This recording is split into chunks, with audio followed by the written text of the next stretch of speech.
we're going to first start with visual clarity. And the first guideline for visual clarity is not to design local lawyer billboards. Now, we're going to look at some bad ones. But like, I understand that some of you work for law firms.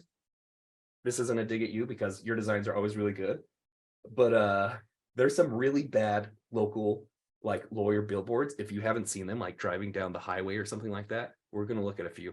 I went down the rabbit hole of bad lawyer billboards, and it was incredible.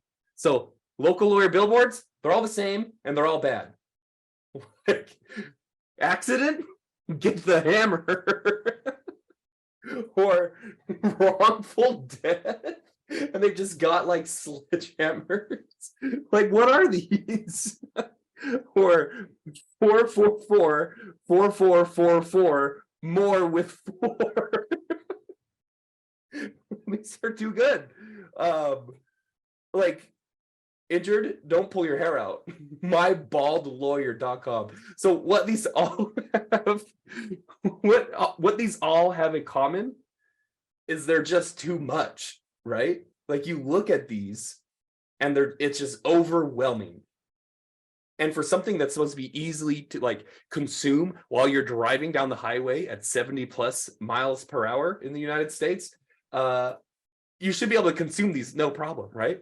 They definitely got your attention. You might not know what you're looking at, but they got your attention. They're all bad, right? This is my absolute favorite one. Injured, get the gorilla. I love it so much. And I saw gorillalawfirm.com. So we're going to go to gorillalawfirm.com.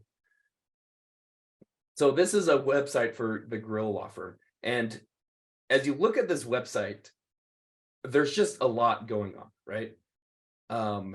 As you kind of scroll through, remember, people essentially judge the credentials or the worth of your page within like 0.7 seconds, something like that.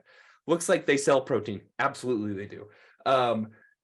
In about 0.7 seconds, someone's like, okay, this is the information I'm looking for, or it's not. But when you've got just tons of stuff going on here, it's really hard to judge whether a site is good or a page is good, or whether it's got the stuff that you're looking for. And the more words you have, the more just busy it gets. Whoa. This website, like, I get what they're going for, but there's just too much, right? It's too many words. They've got them kind of sectioned off. I think this is a Squarespace website, but again, it's too crowded. It's too much. And there's not a whole lot of simplicity or visual clarity